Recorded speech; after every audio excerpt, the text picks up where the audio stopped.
সালমান শাহকে মারা হয়েছে শাবনুর যে ফ্যানটা দিছিল টেবিল ফ্যান, ওই ফ্যানের তার দিয়ে। শাবনুরের সঙ্গে সালমান শাহের একটা কানেকশন আছে, যেটা সামিরাও বলছে সে সন্দেহ করতো, কিন্তু নীলান্টি বলছেন যে শাবনুরের সাথে সালমানের কোনো রকম সেই রকম সম্পর্ক ছিল না। এই বিষয়টাকে আপনি কিভাবে দেখেন? আমার সেকেন্ড কোশ্চেন হচ্ছে গিয়ে যে এই মামলার 11 জন আসামি, এর মধ্যে 1 নম্বর 2 নম্বর 3 নম্বরকে বাদ দিয়ে 4 নম্বরের প্রতি কেন পুলিশ এত ইয়ে হইলো, কঠোর হইলো? সামিরাকে কেন ধরছে না, বা এর আগে যারা আসামি ছিল তাদেরকে কেন ধরছে না? এই বিষয়টা নিয়ে কি আলাপ হয়েছে বা কি প্রক্রিয়া হচ্ছে সেটা আপনি আর আদালত জানেন, সাধারণ মানুষ সেটা কম জানে। আপনার সেই অবজারভেশন বা কি প্রক্রিয়াটা কি হচ্ছে? আমার অবজারভেশন, আমার জোর দাবি সামিরার মা, দেখেন আমি 2টার সময় খবর পাইছি সালমান শাহরে, আমি জুম্মার নামাজ পড়ে খবর পাইছি। আমি বলছি এয়ারপোর্টে নক করো, যে কোনো একজনকে, যদি টিকিট না থাকে টিকিট একজনকে বাদ দাও, বলে কুমকুম মামা যাবে ঢাকায় ইমার্জেন্সি, 2টা টিকিট আমার দরকার, বাদ দিয়ে আমার টিকিট বুক করো। আমি গেছি ঢাকায়, লাশ আনছি। সামিরের বাপ কেন বলে যে সে বাইরুট গেছে, তার মেয়ের জামাই মারা গেছে, তার তো আরো আগে যাওয়ার কথা। মিথ্যাবাদী, সে ওই দিন ঢাকায় ছিল, তার বউ ঢাকায় ছিল, বুঝছেন? আমার কোশ্চেনটা অন্য। আমার কোশ্চেন হচ্ছে যে সামিরা বা আগের 3 জন আসামিকে কেন না ধরে ডনকে প্রায়োরিটি দিচ্ছে? ওয়াই ডন? ডন এয়ারপোর্টে গেছে বলেই, নাকি অন্য কোনো কারণ আছে? না, বেটা বলে মিলে গেছে, নাকি ডন অপেক্ষাকৃত দুর্বল, তার পয়সা কম, তার ধরা সহজ, নাকি এই ধরনের কারণ আছে? এইরকম হইতে পারে। প্লাস বেটা বলে মিলে গেছে, ধরে ফেলি, বুঝছেন? শুধু শুধু যে আইন আদালত যে ধরছে তা না, ডনের শত্রুপক্ষ তারাও ধরাইছে, ধরা দিচ্ছে। উত্তর পেয়ে গেছি। তৃতীয় কোশ্চেনটা হচ্ছে, ডনের সঙ্গে সামিরার ছবি বলে একটা ছবি সামাজিক যোগাযোগ মাধ্যমে অনেকেই বলছে, আসলে এই ছবিটা কার? এটা কি সামিরা ডনের সঙ্গে? আমি যতটুকু জানি সামিরা। কারণ আমাদেরকে আমি আমি ওই সময় যতটুকু দেখছি সামিরার ছবি, সামিরা অনেক শুকনা পাতলা ছিল, আর ডনের সঙ্গে যে মেয়েটা, সেই মেয়েটা একটু বাল্কি, মিসম্যাচ হয়। সো এটার কি কোনো প্রমাণাদি বা সাক্ষী বা কেউ স্বীকার করছে এটা সামিরা? এখনো কেউ স্বীকারই করছে না। না, কেউ কেন স্বীকার করবে? ডনকে যে ধরা পড়ছে, ডনকে রিমান্ডে নিলে স্বীকার করবে? স্বীকার করলে তো তার ফাঁসি হবে বা যাবজ্জীবন কারাদণ্ড হবে। সামিরা স্বীকার করবে নাকি? কেউ তো স্বীকার করবে না। স্বীকার করানোর অধিকার হলো আইন আদালতে। আমি উত্তর পেয়ে গেছি, ওটা আপনি মনে করছেন এটা সামিরা। তৃতীয় বা এরপরের কোশ্চেনটা হচ্ছে গিয়ে যে সামিরা প্রতিনিয়তই বলে আসতেছে এটার সঙ্গে সে জড়িত না, এবং সালমান শাহ যদি আত্মহত্যা করে থাকে, তার আত্মহত্যার পেছনে একটা প্ররোচনা হয়েছে। সেই প্ররোচনার জন্য অনেকেই দাবি, অনেক সোশ্যাল মিডিয়ায় অনেক ভক্ত বা অনেক যারা এটা নিয়ে আমরা কন্টেন্ট বানাই, তারা অনেকেই বলছেন যে এখানে শাবনুরের একটা কানেকশন আছে, শাবনুরের সঙ্গে সালমান শাহের একটা কানেকশন আছে, যেটা সামিরাও বলছে সে সন্দেহ করতো, কিন্তু নীলান্টি বলছেন যে শাবনুরের সাথে সালমানের কোনো রকম সেই রকম সম্পর্ক ছিল না। এই বিষয়টাকে আপনি কিভাবে দেখেন? আমি এই বিষয়টাকে দেখছি, যেমন বলি আপনাকে, ডন বলছে যে সে জানাজায় আসে নাই, ওই দিন হরতাল ছিল। বাংলাদেশের ইতিহাসে কোনোদিন ডনের আমি আরেকটা স্টেটমেন্ট পাইছি, আপনাকে একটু জানাই দিই আপনার জ্ঞাতার্থে। সেটা হচ্ছে গিয়ে ডনকে, সেই ইন্টারভিউটা আমার আসবে একটু কয়েকদিন পরে, ডনকে একজন ফাইট অ্যাকশন ডিরেক্টর ডনকে সামনাসামনি জিজ্ঞেস করছে যে ভাই 20 বছর পরে, ভাই বলেন তো ঘটনাটা কি হয়েছে, ওই দিন আপনি কেন যান নাই? ডন ওই ফাইট ডিরেক্টরকে বলছে যে আমাকে সরাসরি পুলিশ প্রশাসন থেকে ফোন দিছে যে আপনি যদি সামনে আসেন, আপনি মবের পাল্লায় পড়বেন, আপনাকে মেরে ফেলবে, কারণ আপনাকে সন্দেহ করছে। সো আপনি লুকায় থাকেন, আপনার আসার দরকার নেই। সেটা কি পুলিশের তথ্য পেয়ে পুলিশের সাথে কমিউনিকেশন করে সে যায় নাই? এটা হচ্ছে রিসেন্ট একটা আপডেট। আচ্ছা, বাট তার আগের আপডেট হলো যে বাংলাদেশে হরতাল ছিল, কখনোই হরতাল থাকে না, কিন্তু বাংলাদেশের ইতিহাসে শুক্রবারে কোনোদিন হরতাল হয় নাই। আচ্ছা, বাদ দিলাম, তাদের দাফন করছি। দ্বিতীয়বার যখন কবর থেকে উঠানো হয়, সে দাবি করে সালমান শাহর বেস্ট ফ্রেন্ড, সে তখন হাজির হইল না কেন? Right. এই 2096 থেকে 2026 পর্যন্ত একদিনের জন্য সিলেট সে যায় নাই কেন সালমান শাহর খবরে, একদিনের জন্য সালমান শাহর বাড়িতে যায় নাই কেন, বা কুমকুম মামারে ফোন করে নাই কেন, Right. মামা কেমন আছে। Right.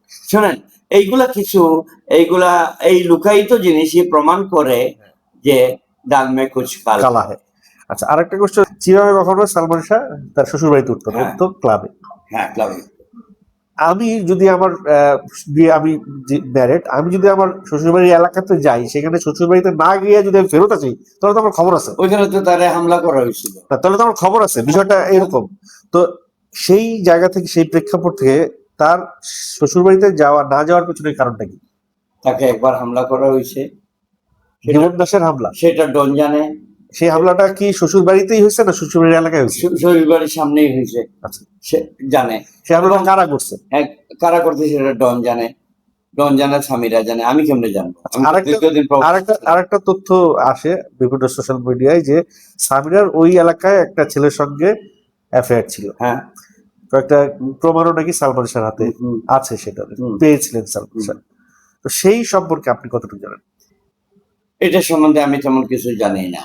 তবে আমি আমেরিকান প্রবাসী, আমি যখন রিটায়ার্ড করলাম, বিভিন্ন আমি আর কাজ করবো না, আমার সুস্থ জীবন চাই, আমি সালমান শাহর first postmortem, second postmortem report, that is what I am telling you, very very very very important, দুইটা নিয়ে আমি আমেরিকায়, আমার এক বন্ধুর বউ ওইখানে বেলভিউ হসপিটালের অ্যানাটমির প্রফেসর, উনি চিফ, মানে পোস্টমর্টম ডিপার্টমেন্টের হেড, ওকে দিলাম, দিয়ে বললাম, ভাবি আমি এগুলা লেখা বুঝি না, তুমি অ্যানালাইসিস করে আমারে জানাও তো এটা কি ঘটনা।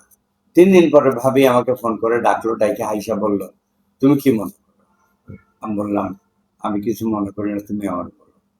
বললো যে দেখো, শ্বাসরুদ্ধ হয়ে করে মারার অনেকগুলো উপায় আছে, বালিশ চাপা, মুখে হট দেওয়া, গলায় দড়ি দিয়ে দুই দিকে দুইজন টান দেওয়া, অনেক ডকুমেন্ট আছে। বাট এই 2 পোস্টমর্টমের রিপোর্টে আমি তোমাকে গ্যারান্টি দিচ্ছি, ওয়ারেন্টি দিচ্ছি, এটা ফাঁসি লাগার আসামি নয়। আমরা তাহলে কি? উনি বলছে যে হয় বালিশ দিয়ে চাপা দিয়ে মারছে এবং রশি দিয়ে টান দিয়ে মারছে। সেই রশিটা, এগুলা সব ঝুলন্ত মিথ্যা। সেই রশিটা কাটা যেভাবে হয়েছে সমান ভাবে, এটা অ্যান্টিকেটার দিয়ে কেটে লটকানো হয়েছে। সালমান শাহকে মারা হয়েছে শাবনুর যে ফ্যানটা দিছিল, টেবিল ফ্যান, ওই ফ্যানের তার দিয়ে, যার জন্য সেই ফ্যানটা ঘরে পাওয়া যায় নাই, পরের দিন ডাস্টবিনে পাওয়া গেছে এটা ভাঙা অবস্থায়। দারোয়ান তুলে এনে বলছে যে এই ফ্যানটা নিচে পাইছি, কি করবো? কি করবা, তুমি নিয়ে যাও। আলামত। সালমান শাহ যেই ছেলেটিকে নিজের ছেলে বলে আদর করতেন, খুব আদর করতেন, ওমর, রাইট? রিসেন্টলি বোধহয় আপনার একটা পোস্ট দেখছি, ওমরের একটা ছবি সহ, তার গাড়ির নাম্বার প্লেট সহ। তো ওমর কি আপনাদের সঙ্গে যোগাযোগ করেছে, বা তার কোনো বয়ান বা তার কোনো কথা কি, বা পুলিশ তার কাছ পর্যন্ত গেছে কিনা? শুনেন, আজ পর্যন্ত আমি গর্ববোধ করি যে সিলেটে একমাত্র ব্যক্তি আমি যে মরহুম রাষ্ট্রপতি জিয়াউর রহমানের সাথে এক গাড়িতে চড়েছি, এক টেবিলে বসে ভাত খেয়েছি। এটা আমার গর্বের বিষয় নয় কি? গর্বিত হওয়ার কথা না? আলহামদুলিল্লাহ। সালমান শাহ এই ছেলেটাকে ডলির ছেলে, কাজের বুয়ার ছেলে, সে ছেলে বানাইছে, একসাথে নিয়ে ঘুমাইছে, এক টেবিলে খাইছে, দামি দামি খেলনা কিনে দিছে, ভালো কাপড় দিছে, কিনে কুলে নিছে, কাঁধে নিছে। সে অবুঝ ছিল, মানলাম।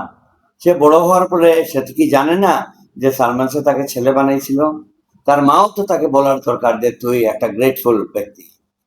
সে আজ পর্যন্ত যোগাযোগ করে নাই। কি কারণে, কার ইঙ্গিতে, কার ইশারায় সে যোগাযোগ করে নাই, কেন করে নাই? সে, আমি জানি, তার বাড়িতে আমি নিজে গেছি, তার মার সাথে কথা বলেছে, তার মা আমার চেনে নাই। আমি ফকিরের ট্রাস্টরে গেছি, বুঝছেন, যেটা পিবিআই করার কথা, যেটা সিআইডি করার কথা, তারা করে নাই। তার বোনদের নাম নিছি, আমি এনজিওর কর্মী হয়ে গেছি, তার ঠিকানা নিছি, তার ছবি কালেকশন করছি, সে যে গাড়ি চালায় গাড়ির নাম্বার আমি কালেকশন করছি, করে আমি ফেসবুকে দিছি যে সে তো গর্বিত হওয়ার কথা। যেই কাজটা তদন্ত কমিটি করার কথা ছিল, পুলিশের করার কথা ছিল, সেটা আপনি করেছেন। অবশ্যই। রাইট। আবুলের বাড়িও আমি বের করেছি, আবুলের সাথে আমি কথা বলেছি। আবুল যে জায়গায় থাকে সেই জায়গায় সব লোক গরুর পালে আর ঘাস কাটে। সেই জায়গায় আবুল 1 কোটি টাকা দিয়ে দুতলা বাড়ি বানাচ্ছে। এলাকার লোকজনের প্রশ্ন, এই লোক এত টাকা পাইলো কই? আমি আবুলকে প্রশ্ন করে, আবুল কি বলেছে জানেন?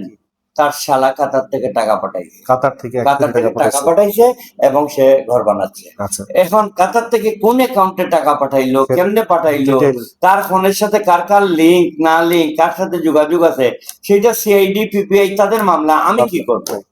এখন আমি কি না, সিআইডি? না, আমি কি ডিবি? না। এখন বাবা, এই যে ওমর, আবুল, ডলি, মনোয়ারা, এদেরকে যেন পুলিশ তাদের আওতায় নেয়, এই ব্যাপারে আপনারা আইনি কি পদক্ষেপ নিচ্ছেন? আমি কি আইনি পদক্ষেপ নেব? এটা তো আইনের কাজ, আইন করবে। হ্যাঁ। আমি কি পদক্ষেপ নেব? মামলা, আইনের কাজ, আইন মামলায় করবে। তাদেরকে উল্লেখ করা, হ্যাঁ, সেটা মামলায় আপনাকে আমি একটা জিনিস দেখাই, আপনি আশ্চর্য হবেন। একজন রিটায়ার্ড জাস্টিস, বাংলাদেশের রিটায়ার্ড জাস্টিস, চিফ জাস্টিস, উনি আমাকে এইটা লিখে পাঠাইতেন।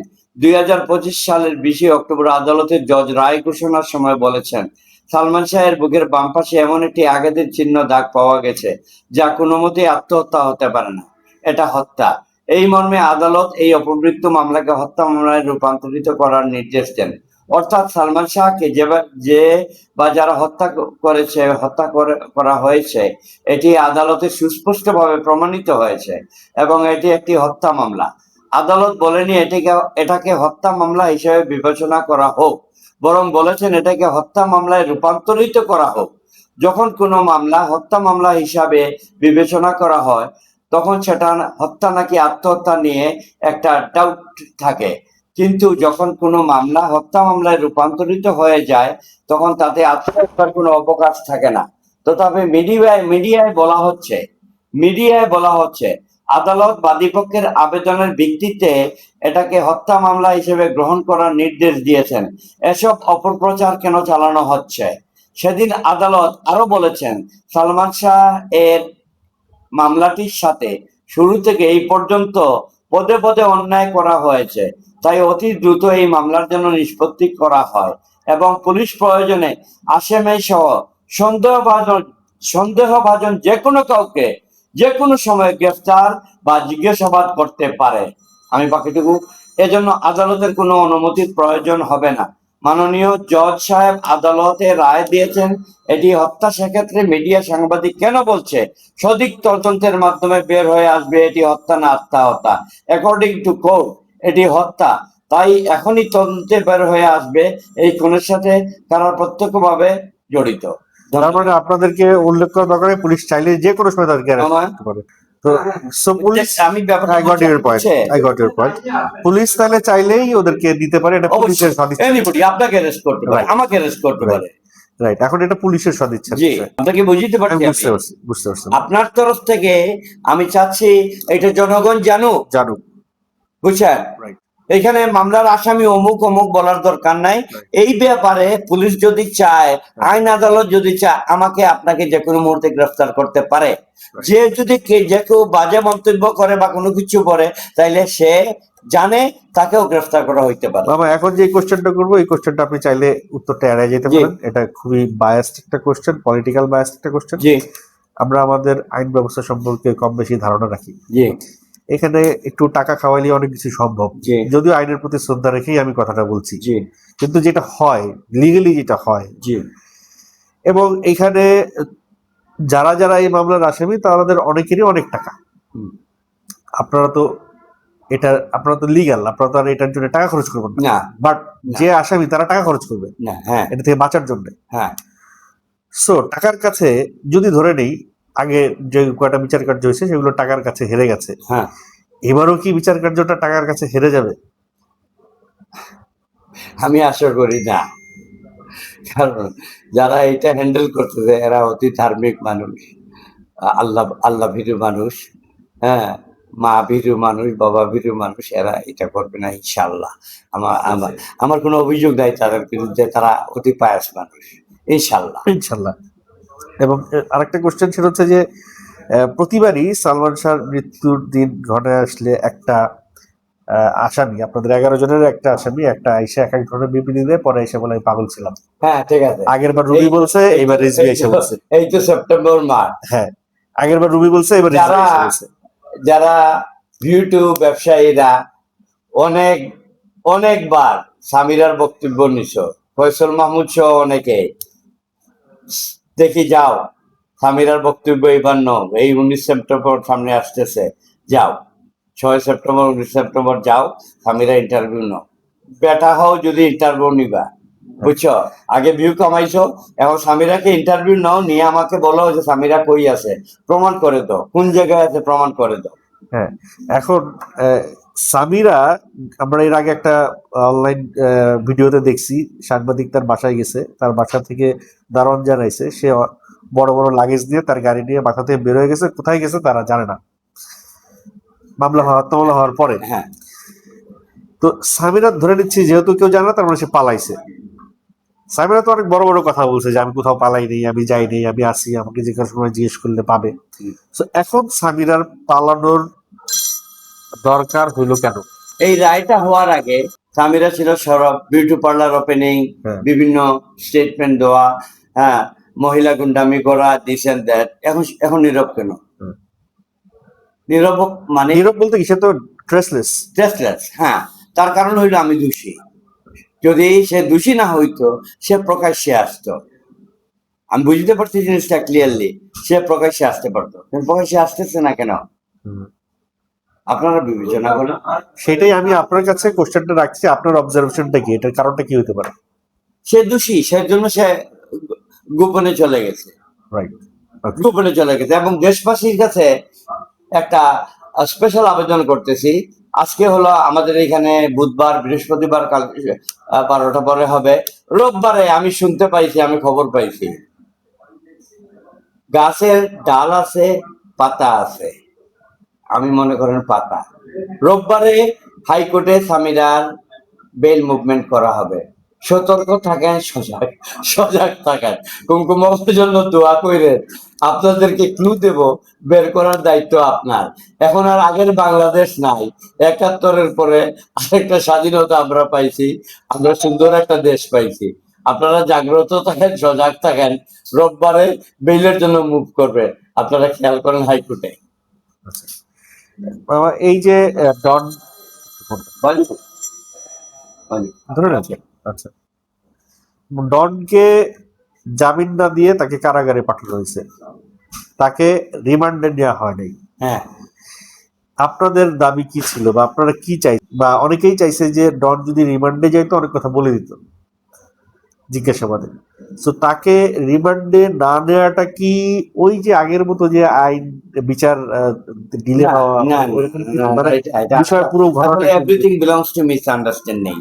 আমার আইও, উনি উমরা হয়েছিলেন, ওনার মা ওয়াইফকে নিয়ে উনি আসছেন, উনি রিমান্ডের ব্যবস্থা করতেছেন, এবং আইনত যেটা ল অনুযায়ী, সিস্টেম অনুযায়ী রিমান্ডে যেভাবে নেওয়া হবে, রিমান্ডের আবেদন করা হবে, রিমান্ডে নেবে।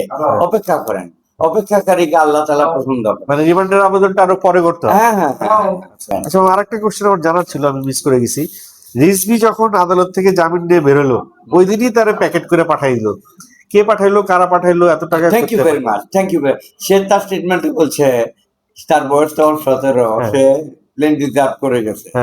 রিজভীর বাড়ি কই, বাপ কই, মা কই, কেউ নাই। এবং সে এটা বলছে, আমার মোবাইলটা হারাইলে পুলিশ ইচ্ছা করলে, ওয়ালাইকুম সালাম, যাও বাবা আসতেছি, 10 মিনিটের মধ্যে বের করতে পারে, কিন্তু সদ ইচ্ছার অভাব। রিজভীর বাপের বাড়ি কই, তার আত্মীয় স্বজনকে, রিজভী কি করে না করে, কিভাবে লন্ডন গেল, লন্ডন যাইতে হইলে ভিসা লাগে না, সে স্টেটমেন্টে বলছে আজিজ মোহাম্মদের পার্টনার, সে প্লেন রিজার্ভ করে গেছে। এগুলো হাস্যরস। মামলাটারে অন্যদিকে ধাবিত করার রাস্তা। প্রকৃত ঘটনাটা কি? প্রকৃত ঘটনাটা কি, কিভাবে গেল? প্রকৃত ঘটনা হলো, তারা তো সে এইটাও দাবি করছে সে নাকি আপনাদের আত্মীয়। না না না না, কোনো আত্মীয় না, মিথ্যা কথা, ডাহা মিথ্যা কথা। সে হপ করে বাসায় গেছে, যায়া পরিচয় দিছে এমন একজনের, দিয়ে বসছে, ওঠার পরে সালমান শাহর মা আসছে না, এসে কথাবার্তা বলে ভুল ত্রুটি দেখছেন, দেখার পরে উনাকে ফোন করছেন, কারণ উনি জানেন যে যার পরিচয় দিচ্ছে সে তো লন্ডনে, তার পরিচয় কেন দেবে? এরপরে প্রকাশ পাওয়ার পরে উনি থানায় ফোন করছেন, থানায় এসে নিয়ে গেছে। হুম। এই 164, 161 এগুলা সব রিজভি নিজের থেকে দিছে, আচ্ছা, নিজের থেকে দিছে। তা আমি জানতে চাচ্ছি সে তাকে বিদেশে গেল কোন প্রক্রিয়া, কোনটা ইনভেস্টিগেশন? বা জামিন পেয়েই সে বিদেশে পালাচ্ছে কেমনে গেল সেটা আমি কেমনে বলবো? আপনারা জানেন কি? আমি তো সিভিলিয়ান। আপনাদের কাছে কোনো তথ্য আছে? না, আমার কাছে কোনো তথ্য, এটা পিবিআই জানবে, পুলিশ জানবে, সিআইডি জানবে, তারা তদন্ত করে বের করবে। আমার আপনি একজন নিরপেক্ষ, আপনি কন্টেন্ট কন্টেন্ট ক্রিয়েটার, আপনি সত্তরে ভালোবাসেন, আল্লাহরে বিশ্বাস করেন, সেই বিশ্বাসের পরিপ্রেক্ষিতে আপনি যেন আপনি চেষ্টা করেন, যত উপাত্ত তথ্য উপাত্ত লাগে আমি আপনাকে দেব। ইনশাআল্লাহ। বাবা, শেষ করার I trust আগে আপনি দর্শকদের উদ্দেশ্যে কিছু বলতে চান? সালমান শাহ ভক্তবৃন্দ, আসসালামু আলাইকুম। সবার দীর্ঘায়ু কামনা করি। সকল সালমান শাহ ভক্তবৃন্দ, এরা হইল প্রাইভেট গোয়েন্দা। স্বামীরা কোন দিকে যাচ্ছে, ডন কোন দিকে যাচ্ছে, ডলি মনোয়ারা কে কোন জায়গায় আছে, আপনারা বের করে দিচ্ছেন আমাকে। আপনারা আমার সালমান শাহর প্রাইভেট গোয়েন্দা, ঠিক আছে? দিয়ে যান। আমরা সালমান শাহ ভক্তবৃন্দ সবাই আমাদের এক পরিবার। সবার জন্য দোয়া রইল, মায়া রইল, সাথে সাথে ইনার জন্য দোয়া রইল, মায়া রইল। ইনাকে চিনলে কোনো গোপন তথ্য থাকলে ইনাকে দিবেন, ইনাকে দিবেন। Thank you. ইনি আমার না, আমি আল্লাহর কসম করে বলতেছি, ইনি আমার না, আমার প্রতি বায়াস্ত না। আজকে দীর্ঘদিন পরে উনার সাথে আমার দেখা হয়েছে। উনি সত্যের মোকাবিলা করেন সব সময়। খোদা হাফেজ, আসসালামু আলাইকুম রহমতুল্লাহ।